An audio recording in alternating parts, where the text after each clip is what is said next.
Hello and welcome back to the another episode of the Hindu News Analysis. Well, the date is 27th August 2025 and in this video we are going to discuss some important articles which are very much relevant for your preparation. So before we will start our discussion, I would like to give you the approach which we are going to have while we are discussing these articles. With respect to every article, first we will try to understand what is the summary of the article. What does the article talk about, what does it wants to convey us, and how it can be relevant for your preparation. Then the second thing, we look at the key points. What are the key points given in the article which you have to note down, because these are the points which can be asked in the exam. And then we'll look at the possible prelims or mains question. We'll look at the possible prelims or mains question with respect to this article which can be framed from this article. Now, without any delay, let us start our discussion by looking at the article here. First, you can see as it is on the screen. The article is about the gender angle to India's economic vulnerabilities. So, it is about gender inequality, or we can say how gender plays part with respect to economic vulnerabilities in India. So, if you analyze the present situation, the population which we are enjoying, the population dividend, the demographic dividend we are enjoying right now, it is it is something which is highly appreciable and we need to harness it. But unfortunately, the issue with our economy is right now that we are not able to generate. First of all, we are not able to generate the employment, even though for some sectors we can generate the employments, but they are very much specific to gender, they are very much specific to male gender. So what happens here that, for example, if in our country there are 50% women population in our country, let's suppose out of this 50%, most of the women, they are forced to stay at home. They are not working anywhere, they are not able to get the job. And but it leads to, even though they can be educated, even though they have the right skills, but unfortunately we are not able to harness these skills from these women. So what it leads to the impact on the economy. It leads to the impact on it impacts the economy in a worse way. We are not able to generate how much we could have generated if we had let them be the part of this economy. So this is one factor to it. And the second factor, this is the first one factor the article does talk about. Then the second factor, it talks about the US imposed tariffs on India. Post Operation Sindoor, we saw that how in a way, the way we tackled with Pakistan, the way we attacked their infrastructure there. But unfortunately, we were not able to convey the message at the World Forum. We were not able to convince the world powers that what our aim was. We were not able to diplomatically engage that well with the world that time. So right now, how US is responding to India, the way US is imposing tariffs on India. Recently, from today actually, there would be 50% tariff on our on our exports to US. So it is definitely going to impact the economy of India. So it is definitely going to impact the exports. And unfortunately, these are those sectors which gave job opportunities to the women. So this is how it is going to impact the economy of the India further. So these are some factors which are given in the article. Now let's move to the key points. Let's try to analyze them, and then we will see. Then we will look at the possible prelims or mains question which can be framed from this article. So let's have a look at the key points here. Here first it talks about. Let's summarize the article. Let's have the look at it. First it talks about the tariff impact. The proposed 50% of US tariffs on an estimated 40 billion in Indian exports could shave off nearly 1% from India's GDP. These tariffs are particularly damaging the labor-intensive sectors that are major employers of women. So as we discussed it, how it is going to impact it. Then also India's vulnerability, like China, India is highly vulnerable as the US is its largest export market, accounts for 18% of total exports. Our US accounts for our 18% of total exports. So the tariffs will create a 30 to 35% cost disadvantage for Indian goods against competitors like Vietnam. So there, why, how this tariff is going to impact, we had discussed that earlier too, but here I would like to mention that if we have these 50% tariff on our goods, so our neighboring countries, or whatever the country would be exporting to the same goods exporting to US, they will have lower tariffs. Then definitely their products would be much cheaper to the public in USA. So definitely this is how it works, and we will lose our market there, because our products would be much costlier there. So this is how it works in nutshell. Then it also the article also further talks about the female labor force participation rate. The article highlights India's low female labor force participation rate, which has been stagnant between 37 to 41% for below the global average. And China's labor, if we look at what is the China's female labor force participation rate, it is 60%. And if we will compare it with India, it is something between 37 to 41%. So it is very low and it is very stagnant. And right now, even though we are enjoying the demographic dividend, if we want to achieve the Viksit Bharat goal, we have to harness this demographic dividend. If we could not harness it, it could become the demographic disaster for us. So this is something which we have to look into, and this is what article here highlights. It talks about the demographic dividend. India's demographic dividend, or a large working age population, it is fleeting opportunity that could close by 2045. So this article highlights that till 2045 we are enjoying this demographic dividend, and it is the opportunity for our country to achieve what we had aimed for. But if we could not harness it, it can lead to demographic disaster. Then what are the suggestions? The article proposes learning from other nations and implementing structural reforms such as the Karnataka Shakti scheme, free bus travel for women, tax incentives, digital inclusion, and formalizing gig and part-time work to empower women and create a more resilient economy. So these are some key points which were highlighted in the article, which are important for you, which I believe you should write down. Now, with respect to this, what kind of question can be asked in the exam? What kind of question can be framed here?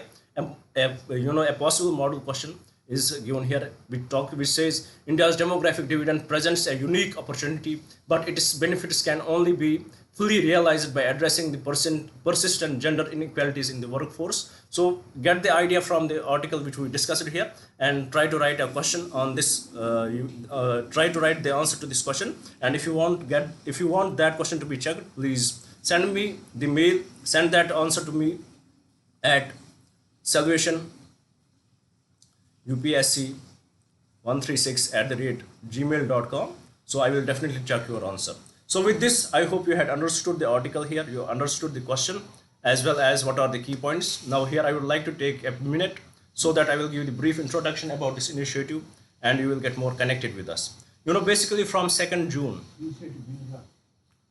2025, we started an initiative by the name Target IAS 2026. Under this initiative, I promised you that every day I will upload 2 videos. One in the morning session, where we will take care of your current affairs, which is this video. Here what we do, we take up the news articles, we discuss them, we break them down, and we try to connect these articles with respect to your prelims as well as mains preparation. Then, and also we try to frame the possible questions from these articles. And then in the evening session, I had promised you that every day we are going to upload the video about your static syllabus. Here we already started with Indian polity, which we completed in 30 lectures. Our governance part is done, and now we are discussing the Indian history, and we started with ancient history. Already we had completed 6 lectures. So this is what we had done so far in the static part. And with respect to this, I had promised you that by the month of January 2026, I'm going to complete your full syllabus. Whatever would be required for you to clear the exam, everything would be covered. But only exception is that we are not going to cover your optional subjects. We will not cover that. That's the only exception. And also, as we are delivering these lectures, at the same time we had prepared your notes for you. If you want to get access to these notes, please do mail us at this mail ID, and you would be told to pay only 200 rupees, which is worth paying. Once you will look at these notes, you will find out how differently they are written. You will find questions after every topic there. So I would recommend you to buy these notes and look into it. It is definitely going to be the game changer for you guys. Now with this, this is about the initiative. If you want to be the part of it, please do subscribe the channel. If you please do share it with your friends so that they may also get benefited from this initiative. And please do write in the comments what else should we bring for you guys. Now with this, let's move to the another article here and let's have a look at it. What does it talk about? Here, this article, it is more factual based. It is about the survey and it gives us the data with respect to the enrollment in government schools versus the enrollment in private schools which are not aided by government. So it gives us this data and let's have a look at it. What is the data given in here so that we can use it in our in any question which can be asked in the exam with respect to such article. Here the article basically talks about it talks about the cost disparity. The average annual per student expenditure in non-government school is 25,000, which is significantly higher than the 2,863 spent in the government school. So it first of all it differentiates between the government schools and the private schools on the basis of what?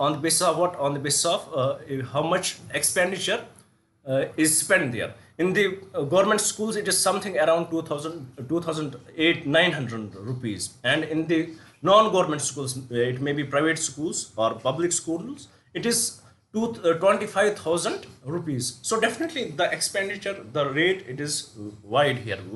Which is very much evident here, and this is the data which can be asked directly in the exam. Questions like that about the expenditure. So we have to look into it. Then what is the dominance? It also talks about the dominance of government schools. Government schools account for the majority of the enrollments nationwide at 55.9%. So 55.9% enrollments are in the government schools. This trend is particularly strong in the rural areas. In the rural areas, it is even stronger, where 2/3, which is 66% of the students are enrolled in the government institutes. So in the rural areas, it is 66% is enrolled in the government institutes, and nationwide it is 55.9%. So this is the enrollment rate which is in the government schools. Then also there is the prevalence of the private coaching, nearly at a third, which is 1/3, which is 20% of all the students take private coaching.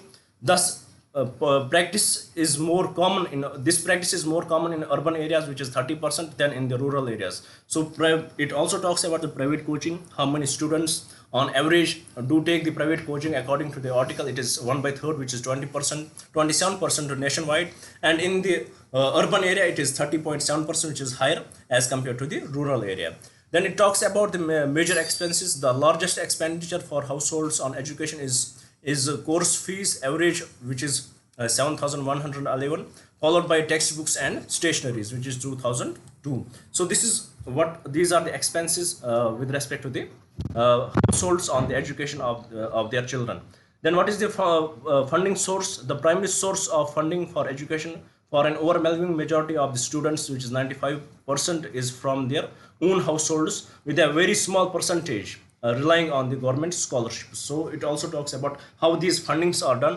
95% is done by these households, by the parents or the guardians, and only 1.2% is done through the scholarships.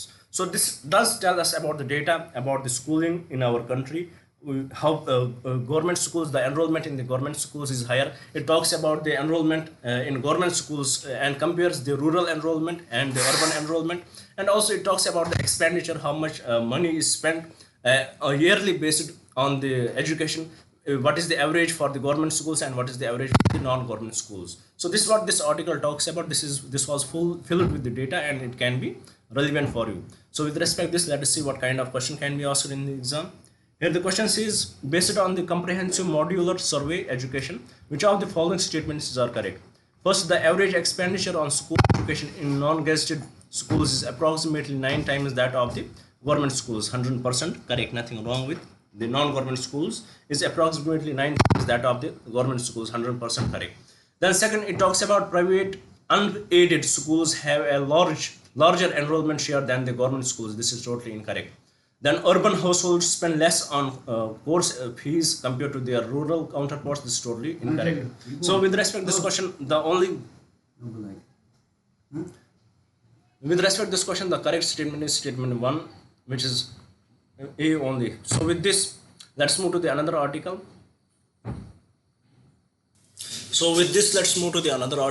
And let's have a look at it. What does it talk about? Here, the article is very simple. It talks about why has the import duty on cotton been suspended. Import duty on cotton. So what does it mean? If it has been suspended, that means that there would be more imports from the foreign countries with respect to cotton from foreign countries. It will come into India and it will have a playing field here, that it will compete with the domestic cotton, or it may overcompete them because maybe the quality would be good. The major reason why this duty has been suspended is that because of this year's cotton production. This year's cotton production is very low as compared to last 12 to 14 years. So because of that, to compensate it, to compensate it, what is the need for our country, how much cotton we need every year annually, to compensate it, we need the imports from foreign countries, and we need them. It is mandatory for us to give them the playing field, and that is why this import duty of 11% has been removed. It is as simple as that. So with respect to this, let us have a look at the key points now. Here the key points are: first, cost disparity. The average annual per student expenditure in one. Sorry, I guess.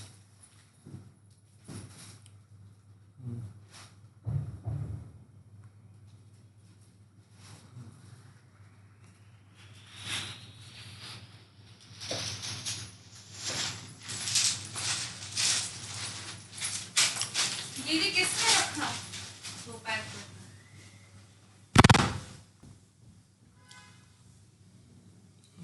Sorry, I had mixed on the, I had mixed these slides here. I'm really sorry for that, but the point is what I said here, that the imports, we could not produce the cotton how much was needed for this year.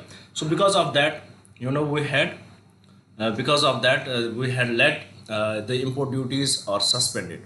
Well, with respect to this article, what are the key points? First, duty withdrawal. Duty withdrawal. It does talk about the central government has temporarily suspended the 11% import duty on cotton. Suspended 11%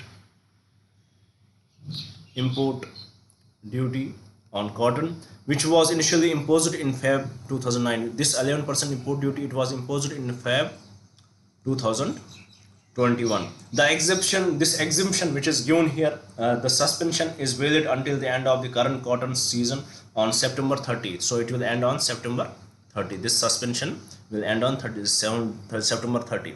Then what is the reason for that? It is the production shortfall. It is the production shortfall. Let me rub it.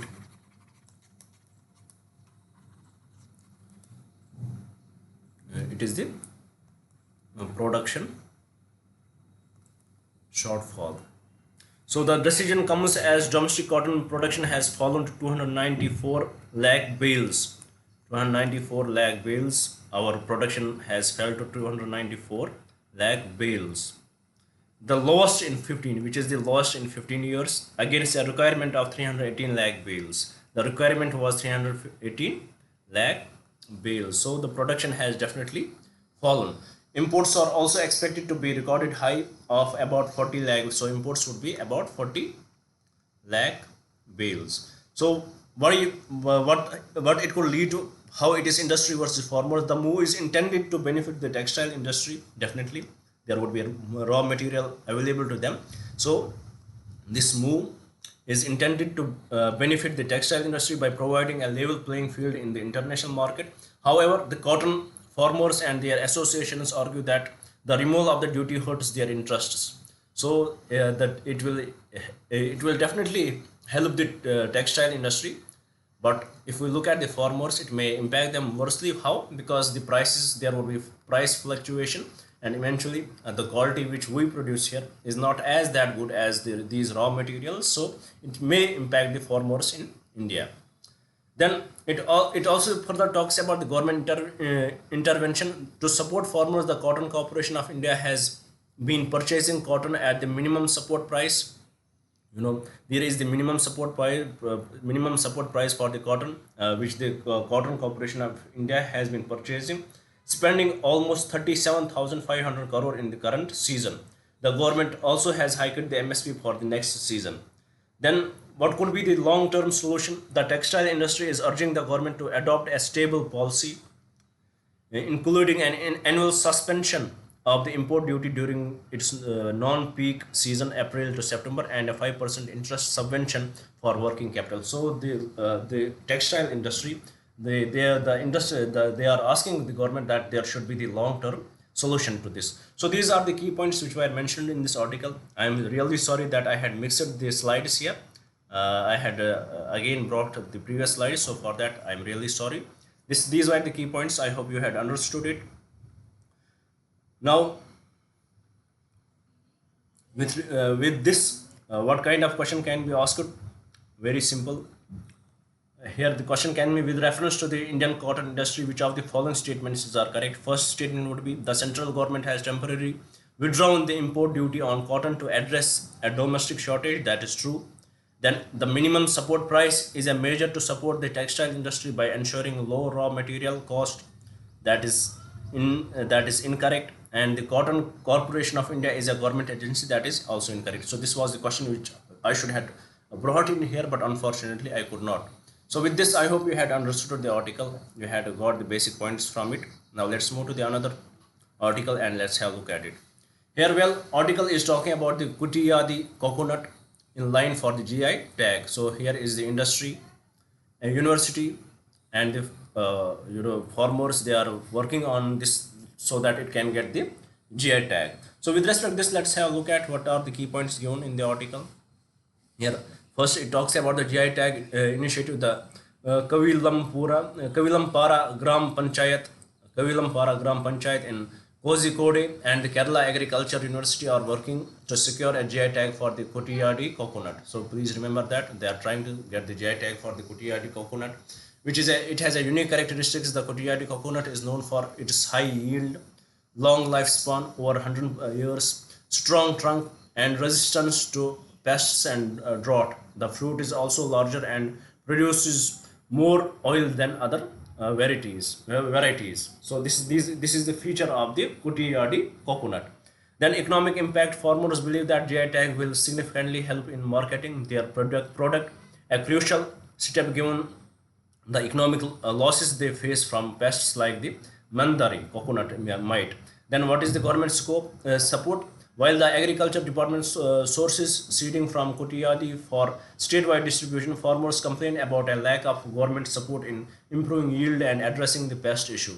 Then GI tags significance. The GI tag would recognize the product's quality and reputation as being tied to its specific geographical origin, providing a legal and marketing tool for the local communities. So these are the key points which were given in the article. Now let's have a look at the type of question which can be framed from this article. Here the question says, with reference to the Kutiyadi coconut, which of the following statements are correct? First, it is a high yield variety that can withstand pests and drought. That is true.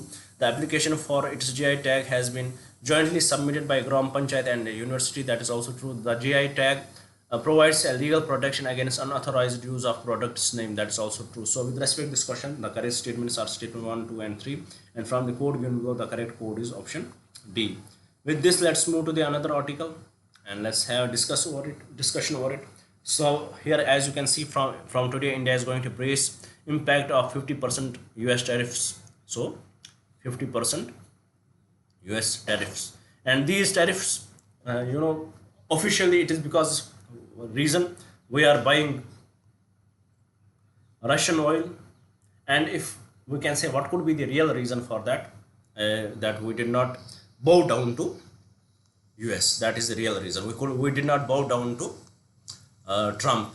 We did not accept his his masterness on us. So that is the real reason. But what they are highlighting, that we are buying the Russian oil and in a way supporting the Russia-Ukraine war. So this is the article from today. We are going to its impact will be felt on Indian exports. So with respect to this, let's have, as in the previous article we discussed how these are those exports, those sectors which are labor intensive, and they give there is female labor participation. So let's see what are the key points given in this article. Let's try to find out. Here the article talks about tariff implementation. The US Department of Homeland Security has implemented an additional 25% tariff on Indian goods, bringing the total buy duty to 50%. This is in addition to the 25% tariff already in effect. That is true. So it would be felt from today. Reasons for tariff: the additional tariff is explicitly stated to be a penalty for India's import of oil from Russia. Then economic impact: Indian exporters projects a substantial hit with an estimated 47 billion worth of goods facing the higher tariff, making them uncompetitive against rivals from Southeast and South Asian countries. So this will make it uncompetitive with respect to its rivals. Then Indian government's response: the Indian government is not yet announcing counter tariffs, but is promoting a Swadeshi or vocal for local mantra to boost domestic consumption. So yet we had not responded to these tariffs, but we try to. We are. What does it show? It shows that we are trying to negotiate. We are trying to dodge the bullet. We are not imposing the retaliatory tariff on them. We are just, maybe there would be talks going on. So what we are first right now, we are promoting the Swadesh or vocal for local mantra to boost domestic consumption. The RBI and the GST Council are also planning measures to support affected sectors and ease the tax burden on consumers. Then what is the international context? The Chinese ambassador to India, when he was in India, he publicly opposed the tariffs. He called that US a bully and stating that China stands with India on this issue. So PM Modi is scheduled to meet the Chinese President Xi Jinping soon after the tariffs take effect. So let's see what will happen with respect to that. In this is the prime opportunity for India to solve the issues with China. What are the standing issues with China? We should initiate the talks. We should try to improve our relations with China and with our neighboring countries. We cannot always be engulfed in the war. We cannot always be engulfed in the war. We have to try to negotiate with our neighboring countries, and we have to look into interests. If the Indian subcontinent, we will have the peaceful Indian subcontinent, I don't think any other area, any other region will be as powerful as this region, because we have the resources, we have the potential. But unfortunately, the issue is that we are not liking each other. There are misunderstandings. There are or the terrorism is one of the factors there. So various factors are there. But if we will try to sort it out between the countries, if we will try to speak to these people and try to sort it out, maybe we can reach to some solution where we can develop together. This can be the one of the suggestion. So here, what kind of question can be asked? Here the question says, unilateral tariff imposition by major powers often reflects a complex interplay of economic, strategic and political factors. So with respect to this, in this context, analyze the recent imposition of tariffs by the US on India, discuss the potential economic implications for India, and evaluate the measures being adopted by the Indian governments to counter the impact. So with this, let's move to the last article of today's discussion. Basically, the picture given in here. So let us see what it is. Here, the reference is to Atha Chamayam procession. With reference to Atha Chamayam procession, which of the following statements are correct? First, it is a cultural procession held in Tripunitura, Kerala, to mark the beginning of the 10-day Onam festival. That is true. Second, the procession is a reenactment of the legendary march of the Maharaja of Cochin to the Tirukara Vamana temple. That is true. The parade showcases a variety of traditional folk art forms of Kerala, including Theyam and the Puli Kali. So that's also true. So with respect to this question, all the three statements are correct. I'm sorry that I could not pronunciate these words properly, because this is not my language, not even second, not even third language. So I hope you will forgive me for that. But please do remember what we discussed so far in this session. Do note down these questions, or if you want to get the PDF of this, please do mail me at salvation UPSC @136 salvation UPSC 136 sorry, let me write it again, salvation UPSC 136 @gmail.com. So if you want to get this PDF or a PPT, do mail me at this mail ID. I will send it to you guys. With this, I will complete my today's discussion. I hope you would have liked the video. I hope you would share it with your friends, and I definitely hope you would subscribe the channel Thank you for staying with me. Thank you very much and have a nice day.